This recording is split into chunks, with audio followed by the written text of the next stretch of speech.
Bien, entonces, ¿hasta dónde vamos?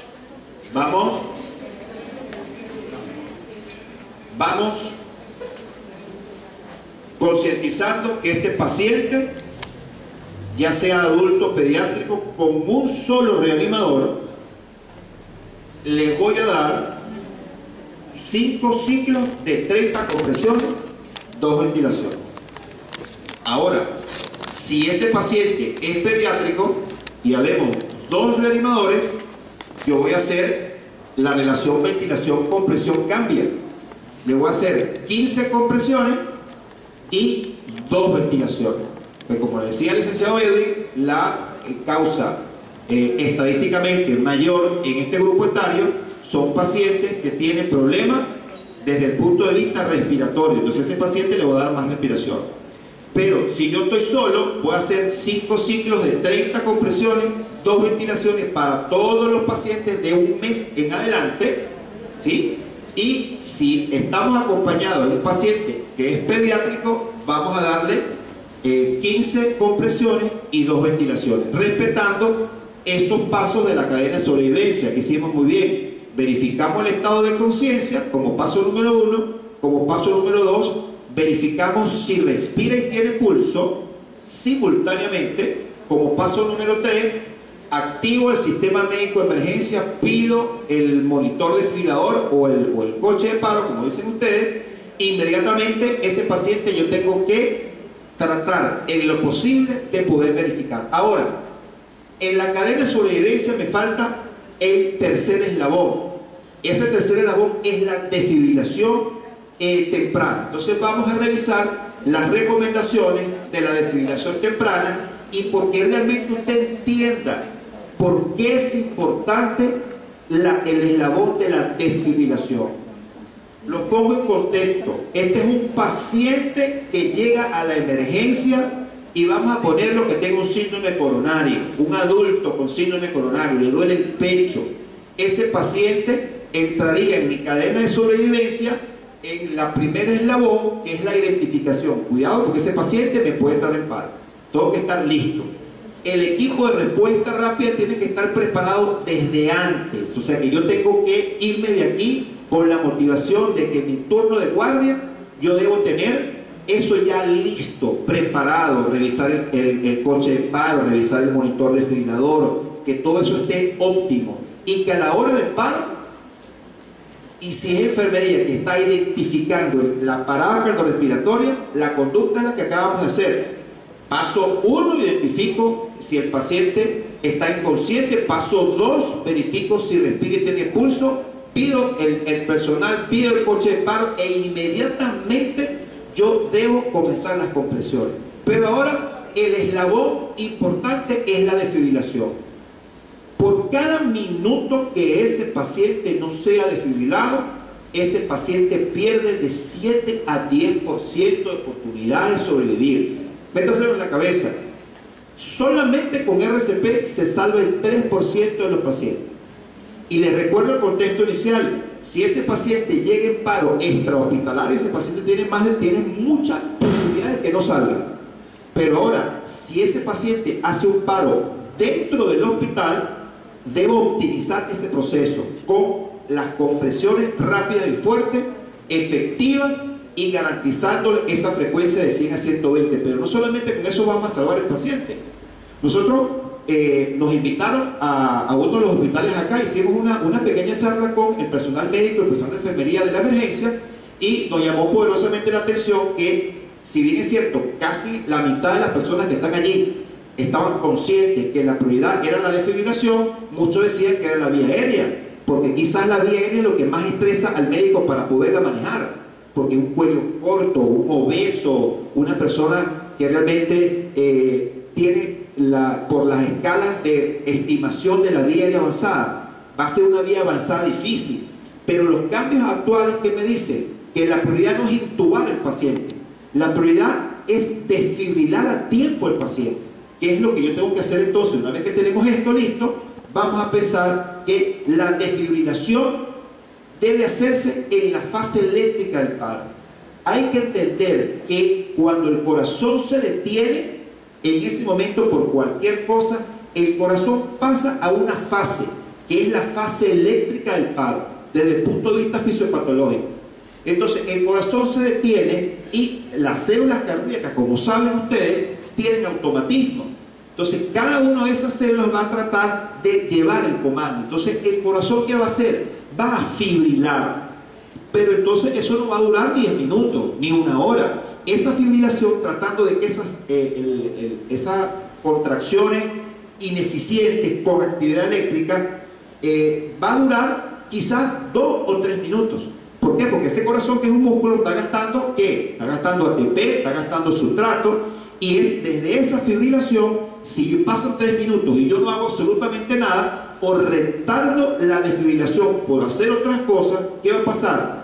De esa fase va a pasar a la fase metabólica del paro. Entonces, ¿qué va a ser? Muchísimo más difícil. Va a haber una etapa circulatoria donde el ATP va a disminuir, los niveles van a ser críticos, y de ahí va a pasar a esa fase metabólica donde el paciente va a estar en asistolia.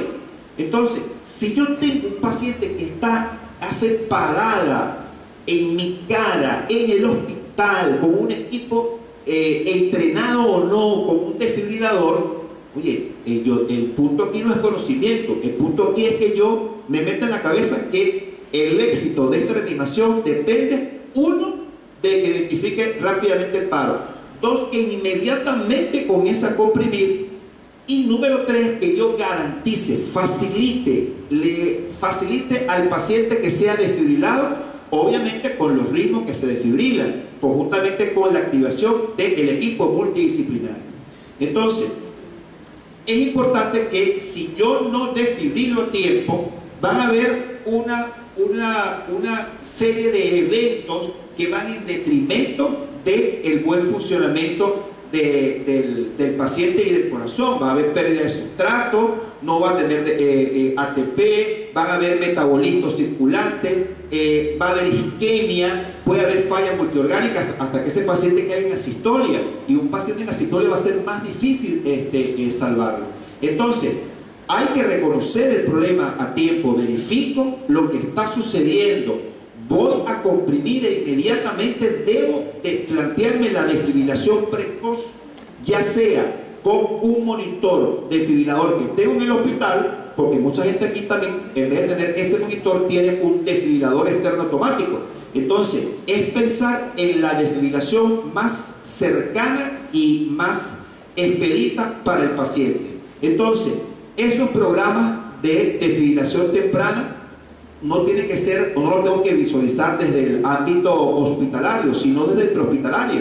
Si yo tengo un paciente, y le insisto, el 65% de estos pacientes mueren antes de llegar al hospital, y si hay un desfibrilador en el sitio donde se colapsa, esas personas donde hay acumulación y aglomeración de personas grandes, como decía Edwin, un estadio, ¿verdad? Ese desfibrilador puede llegar a tiempo y por supuesto puede salvarle la vida a ese paciente. Entonces, sería lógico pensar que si yo trabajo como enfermero en un hogar de ancianos, en ese sitio, todos estos señores van a ser potencialmente pacientes míos, porque quizá en algún momento van a poder hacer un paro presenciado y no tengo que esperar que llegue la ambulancia al sitio.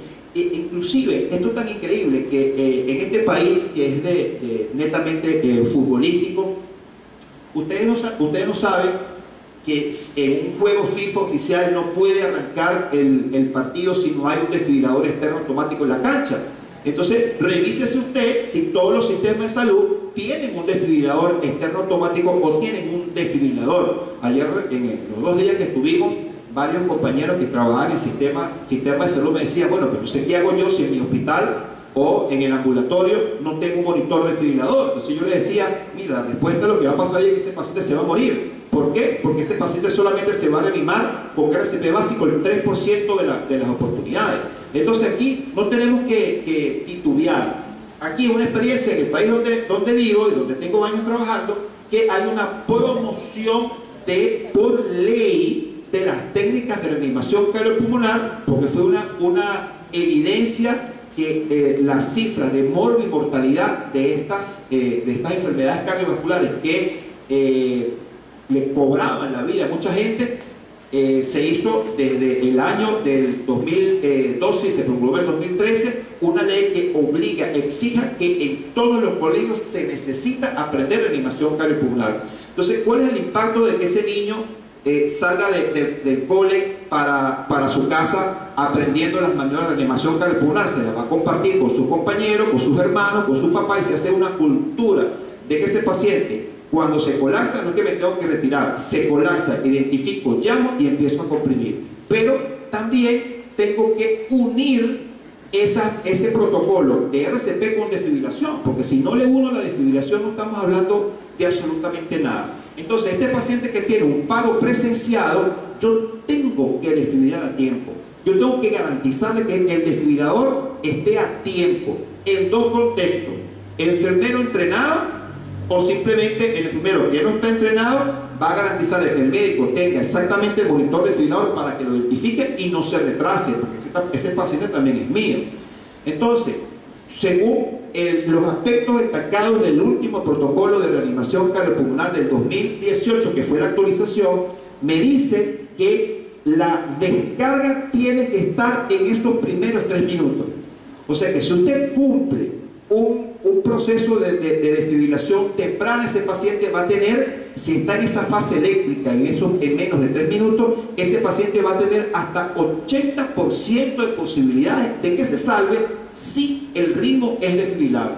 Entonces, fíjense el impacto que significa entonces meterse en la cabeza de mis decisiones, que yo tengo que garantizarle a ese paciente el desfibrilador. Y si este proceso se retarda, no por conocimiento, que se retarda por falta de ejercicio del equipo de trabajo y falta de prioridades, o que ese equipo se entrene y yo a ese paciente en la desfibrilación se tarda 1 minuto, le estoy arrancando un 10% de posibilidad de sobrevivencia. En este, que es el algoritmo avanzado, que lo vamos a ver al final de la tarde, estamos hablando que cuando yo comienzo reanimación cardiopulmonar, ese paciente yo tengo que verificar inmediatamente si es un ritmo desfibrilable o no. Si es un ritmo desfibrilable, lo tengo que desfibrilar rápidamente y desfibrilarlo cada 2 minutos. Lo que planteamos aquí en la práctica, que empezamos, verificamos el estado de conciencia, verificamos si respira y tiene pulso, no respira, no tiene pulso, activo el coche en paro, activo el personal, comienzo con las compresiones y empiezo a comprimir hasta que llegue el monitor desfibrilador. Pero no es que llegue el monitor desfibrilador y yo me paro de comprimir, no, yo sigo comprimiendo hasta que el monitor desfibrilador esté listo y que tenga los parchos colocados en el pecho del paciente sin parar las compresiones, en el modo desfibrilador externo automático o en el modo del monitor desfibrilador hospitalario, que tenga el modo de desfibrilación externa automática, que fue lo que comentaba Edwin. Tenía en el hospital el monitor modo DEA, pero no sabíamos que tenía el modo DEA. Entonces, eso es importantísimo, porque eso acelera la descarga y realmente minimiza el riesgo de que el personal no entrenado no reconozca que va a desfibrilar, que sería como que el temor del médico, pero que con el desfibrilador externo automático en el modo de ese monitor del hospital va a ser la descarga completamente segura, porque no va a descargar si no tiene un ritmo desfibrilable, ¿verdad? Entonces, cada 2 minutos yo tengo que verificar, como hicimos en la práctica, 5 ciclos de 32, me paro, toco pulso, no tiene pulso, y si eso le agrego la desfibrilación, significa que cada 2 minutos yo tengo que garantizar a ese paciente que sea desfibrilado, sí, solo sí, que ese paciente tenga un ritmo desfibrilable, y lo vamos a ver a continuación, que tenga una fibrilación ventricular o una taquicardia ventricular sin pulso, que son los ritmos que se desfibrilan, porque los demás no se van a desfibrilar. Entonces, ¿cómo lo voy a hacer? Hay tres monitores desfibriladores en todas partes. O tengo desfibrilador externo automático, o tengo un desfibrilador monofásico, o tengo un desfibrilador bifásico. Entonces aquí me pide yo a revisar cuál desfibrilador tiene usted en su emergencia, o cuál desfibrilador tiene usted en el servicio donde usted trabaja. Vamos a hacer una encuesta aquí. Donde ustedes trabajan, ¿dónde hay desfibriladores externos automáticos? Levante la mano. ¿Dónde hay ideas? ¿Aquí hay uno? Aquí hay otro. Bien. ¿Dónde hay desfibriladores monofásicos? ¿Desfibriladores bifásicos? ¿O no sabemos cuál es la diferencia entre dónde hay un monitor desfibrilador donde usted trabaja? ¿Si lo hay o no hay? En los sitios donde no hay desfibriladores externos automáticos o que no están trabajando en esa área, si hay un paciente que está en paro, ese paciente con RCP solamente tiene 3% de posibilidades de que sobreviva, no tiene más. Entonces, el desfibrilador, ya sea externo automático, es un desfibrilador que me va a garantizar, si lo coloco adecuadamente siguiendo las instrucciones, me va a garantizar que lo va a descargar y va a emitir la descarga solamente en fibrilación ventricular o en taquicardia ventricular sin pulso. Entonces, ¿cuáles son las precauciones de ese desfibrilador externo automático? Que vamos a hacer una pequeña práctica en un par de demostrativa en un par de minutos. Yo tengo que tener precauciones dónde voy a colocar los parchos. Los parchos tienen un pictograma, o sea que no hay equivocación. Usted abre el desfibrilador, sigue comprimiendo y una vez que saque el parcho, usted simplemente se fija. Ah, este parcho va aquí y este parcho va aquí, ¿verdad? No hay equivocación. Si usted por casualidad coloca el parcho que exactamente debería ir en la línea media clavicular y en la línea media axilar, se equivoca y lo coloco al revés, no hay problema. ¿Por qué? Porque el desfibrilador externo automático es bifásico. La corriente va transtorácica y se regresa. O sea que es realmente el margen de equivocación es mínimo. Mínimo, ¿por qué? Por falta de entrenamiento. Es importante entonces que yo continúe la RCP hasta que los parchos estén colocados, el parcho esté colocado con el aparato y el aparato me diga que se quite, sepárese porque voy a hacer el análisis, ¿verdad? Hay algunos desfibriladores externos automáticos que se tardan más de 10 segundos en cargar y una de las máximas empezando este congreso fue que ningún paciente en paro puede estar más de 10 segundos. Entonces, si el análisis dura más de 10 segundos, yo tengo que comprimir hasta que se tenga la carga completa y cuando me diga que me separe, yo me voy a separar. Entonces, pero si yo tengo en el hospital, porque la realidad es que, o el deber ser que yo en mi hospital tenga un monitor desfibrilador, entonces ¿cuáles serían los pasos siguientes? Primero, identificar si el monitor es monofásico o bifásico. Entonces, para los equipos más viejos son equipos monofásicos, que cuando usted prende el monitor, como dice Edwin, no le tenga miedo al monitor, préndalo. Usted lo va a prender y en ese monitor, si el máximo es 360, quizás ese monitor es monofásico. Ahora, desde que la FDA aprobó la corriente bifásica, que fue exactamente unos 10 años, exigió a los aparatos de electromedicina, los que crearon los aparatos desfibriladores bifásicos, que la identificación sea externa, o sea que usted reconoce rápidamente que ese monitor bifásico. Quizás en algunos sitios acá habrán monitores monofásicos que están en desuso. Otra de las cosas importantes es yo verificar y seleccionar que yo tengo, en este caso fíjense que es un monitor bifásico porque llega hasta 200 joules, que es la carga máxima que yo me voy a plantear, y esto va a depender de la marca. Hay algunos monitores desfibriladores que su carga máxima son 150 joules, otros son 200 joules y otros inclusive siendo bifásico hasta 360. O sea que esto es como el matrimonio. Conózcase antes de usarlo, porque si usted va a usar el desfibrilador y está divorciado el desfibrilador, quizás el desfibrilador va para un lado y usted va para el otro. O sea, tiene que conocerlo antes. ¿Qué yo voy a hacer? 3 botones de carga, en la cual el primero yo voy a seleccionar la energía, el segundo voy a cargar y el tercero yo voy a desfibrilar. Entonces, este es un paciente masculino de 65 años de edad que llega con un síndrome coronario de emergencia. Verifique el estado de conciencia. El hombre está consciente, tiene un dolor opresivo que no se modifica con la respiración, de características retroesternales, le duele la mandíbula, tiene la mano izquierda dormida, le duele la espalda, o sea, el síndrome coronario del librito. Entonces, ¿qué usted va a hacer? Usted lo va a atender al paciente, que se le coloca oxígeno, va a llevar al médico, pero en ese momento, ese paciente se colapsa. ¿Cuál es la conducta correcta? Usted, cuando se colapsa y ese paciente está en posición semisentada, ¿qué yo voy a hacer? Voy a colocar la cama en posición horizontal, lo voy a llamar, verifico el estado de conciencia, verifico si respira y si tiene pulso simultáneamente. Esto lo vamos a repetir todo el fin de semana para que se lo lleve, lo marque como protocolo. e inmediatamente pide el monitor desfibrilador y empiezo a comprimir.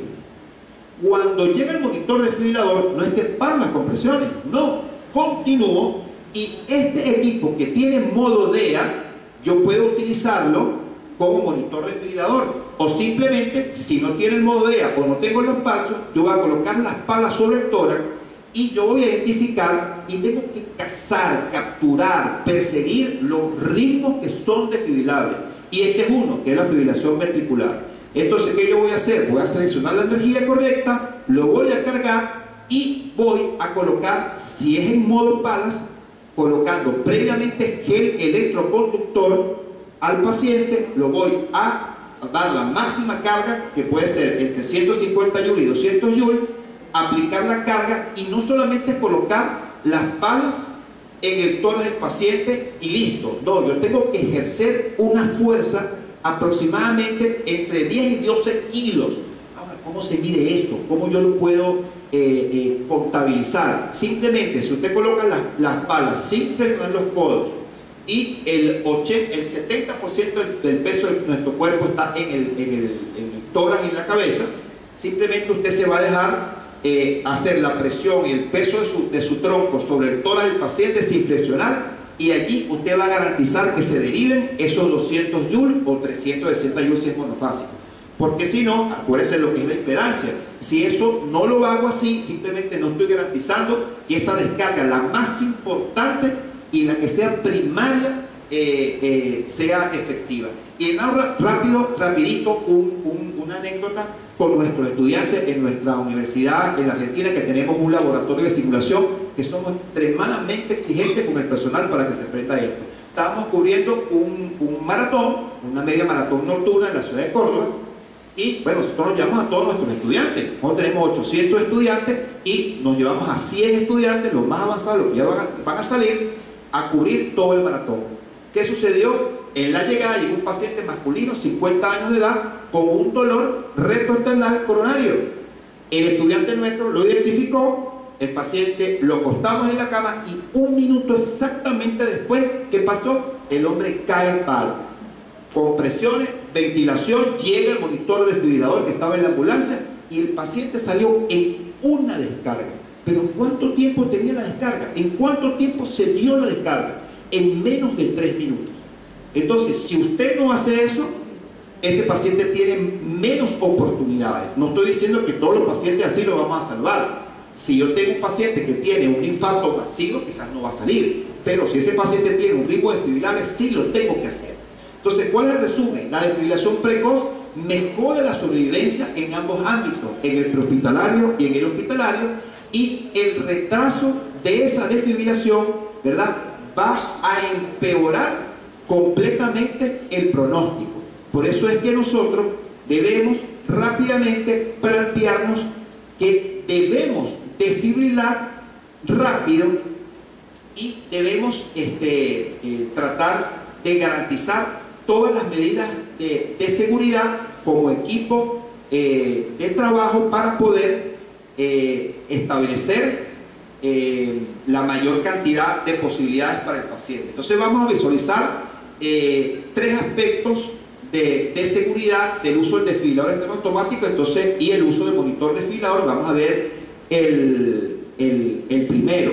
Entonces, este es un paciente que hizo una parada cardiorrespiratoria, ¿verdad?, en el ámbito hospitalario. Entonces vamos aquí a visualizar algunos detalles simplemente con el sentido, ¿verdad?, clínico. Entonces yo tengo un paciente que está siendo comprimido, y no se detienen las compresiones porque la prioridad son las compresiones. Aquí estas personas están comprimiendo simultáneamente con la ventilación, y les recuerdo que esa es una de las sugerencias que salió publicada en el 2018, y la sugerencia es 2A, que significa que ese paciente pudiese beneficiarse con un equipo entrenado en la cual yo comprima y ventile simultáneamente. Entonces, para que no se nos enrede, yo puedo hacer ahí 2 cosas en un equipo de reanimación cardiopulmonar avanzada multidisciplinaria.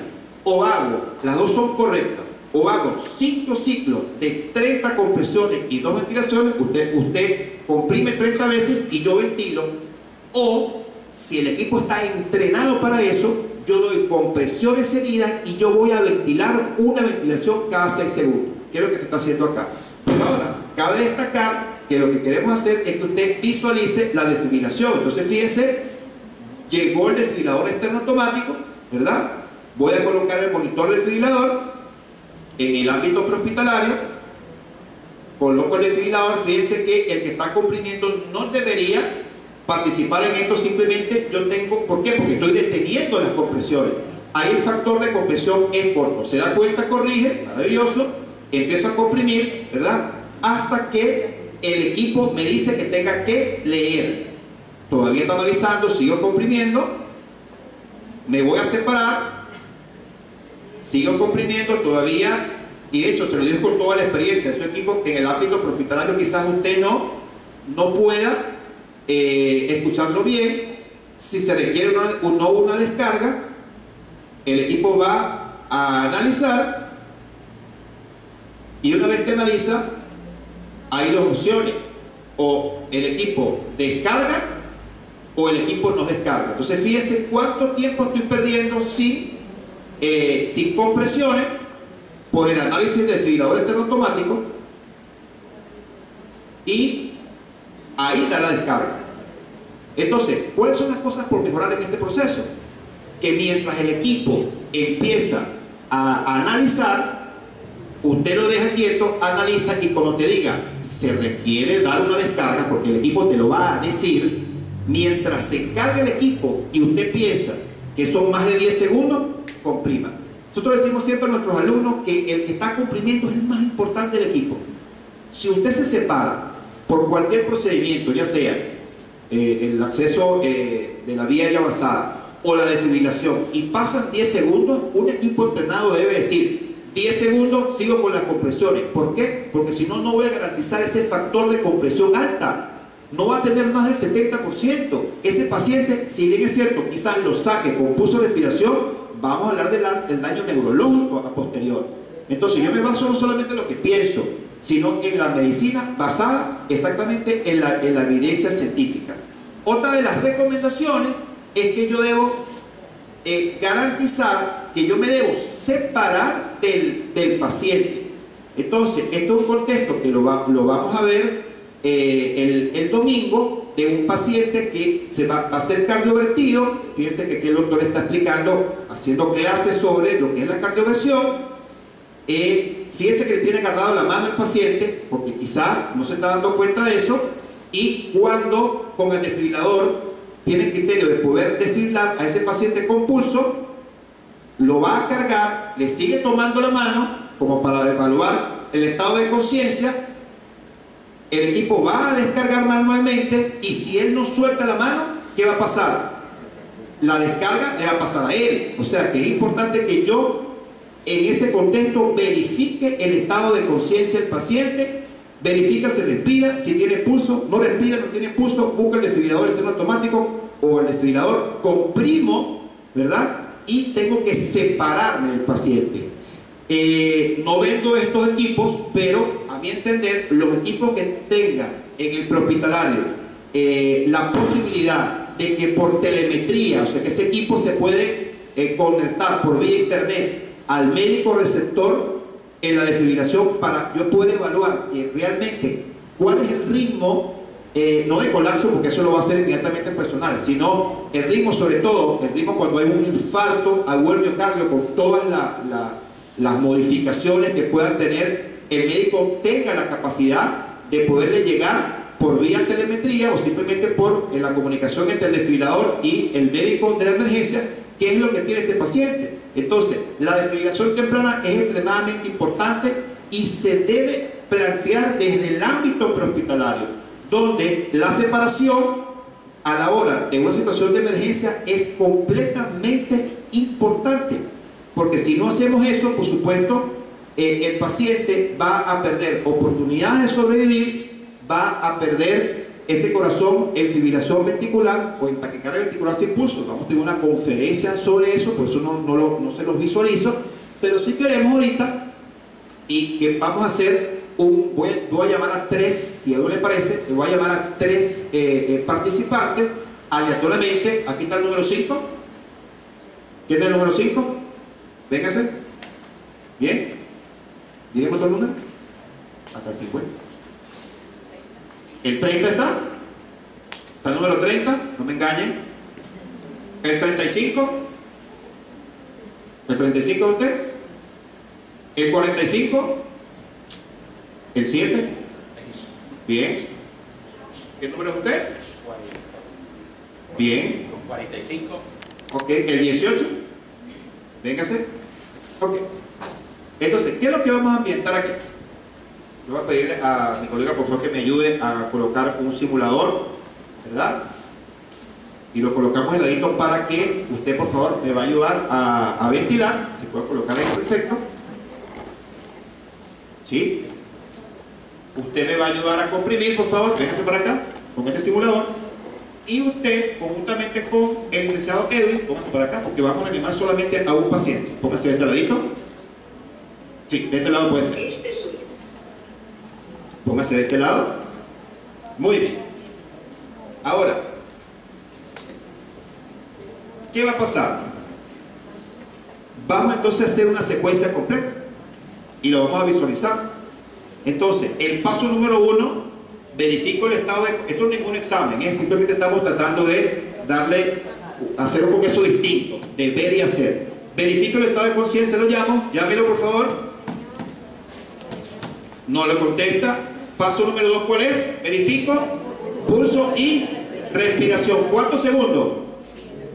10 segundos, hasta 10. Si lo hago antes de 10 segundos, perfecto. Toque el pulso de respiración. La prioridad no es ventilar. Toco el pulso de respiración, toque el pulso, respiración. No respira, no tiene pulso. ¿Qué voy a hacer en este momento? ¿Qué voy a pedir? Ayuda y pido el desfibrilador, ¿verdad? Entonces, pídelo usted, por favor. Pide ayuda, pide el desfibrilador. Ok, entonces empezamos a comprimir, comprima. ¿Cuántas compresiones son? ¿Cuántas ventilaciones son? Ok, entonces comprima, vamos. 1, 2, 3, 4, 5, 6, 7, 8, 9, 10, 11, 12, 13, 14, 15, 16, 17, 18, 19, 20, 21, 22. Ahora, vamos a hacer algo aquí un momento. Si el desfibrilador llega y yo voy por la compresión número 10, ¿qué será lo más prudente? ¿Que llegue a 30, termine el ciclo o que le coloque el monitor desfibrilador? La prioridad, correcto, la prioridad es desfibrilarlo. No estoy diciendo que paremos las compresiones, estoy diciendo, che, mira, vamos a agarrar y sigo con las compresiones y lo vamos a hacer. Entonces, sigue con las compresiones, vamos a aprender. Entonces, le pido a Edwin por favor que me ayude con las colegas, ¿verdad? Vamos a aprender el desfibrilador, sigue comprimiendo. Cuente, 1, 2, 3, 4, 5, 6, 7, 8, 9, 10. Ok, seguimos comprimiendo. Vamos a colocar primero entonces. Colocamos los parchos primero. Los parchos primero. Coloque los parchos. Dos ventilaciones. Presta atención aquí. Muy bien. Comprima. Coloque los electrodos firmemente sobre el pecho de la persona, tal como se muestra.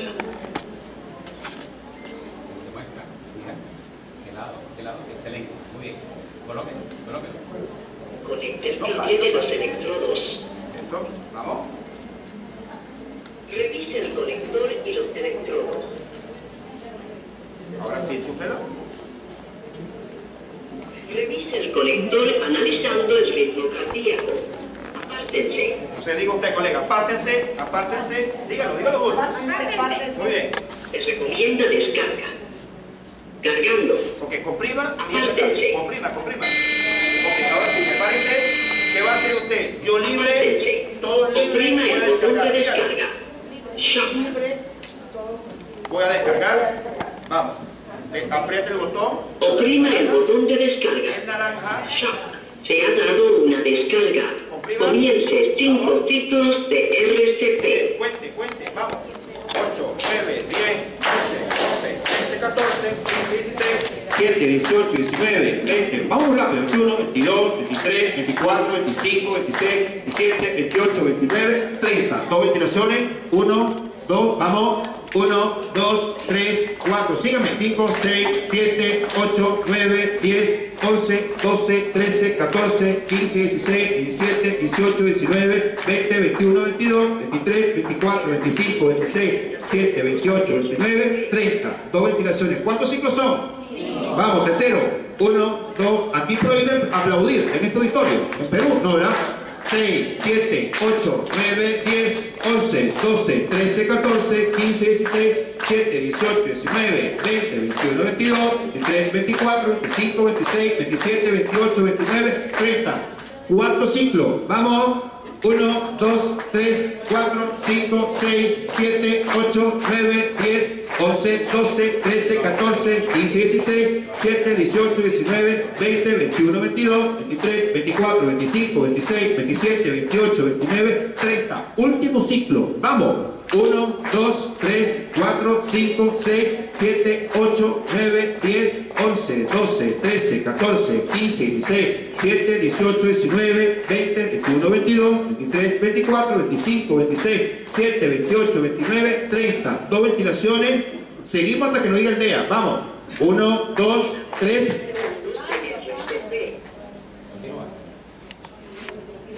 11, 12, 13, 14, 15, 16, 17, 18, 19, 21, 22, 23, 24, 25, 26, 27, 28, 29, 30. Dos ventilaciones.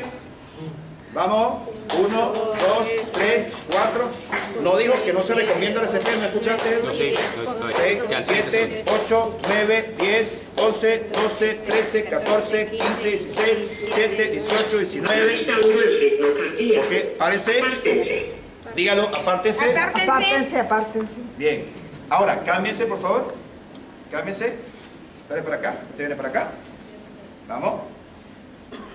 Listo, continuamos. Analizando el ritmo cardíaco. Ya va. Apártense. Apártense. Se recomienda descarga. Ok, compriman, ya va, compriman mientras se cargue. Eso. Ok, ahora otra vez, yo libre, todos libres, díganlo. Todos libres. Oprima el botón de descarga. Descarga. Shock. Se ha dado una descarga. ¿Qué hacemos ahora? Comience Comprimimos. 5 ciclos de Vamos, RCP. 1, 2, 3, 4, 5, 6. Ok, vamos a hacer alto. Un aplauso aquí para los colegas, por favor.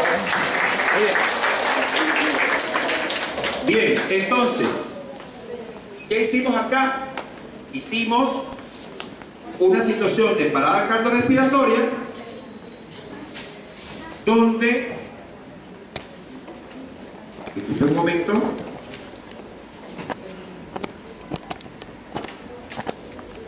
donde yo hago realmente una excelente dinámica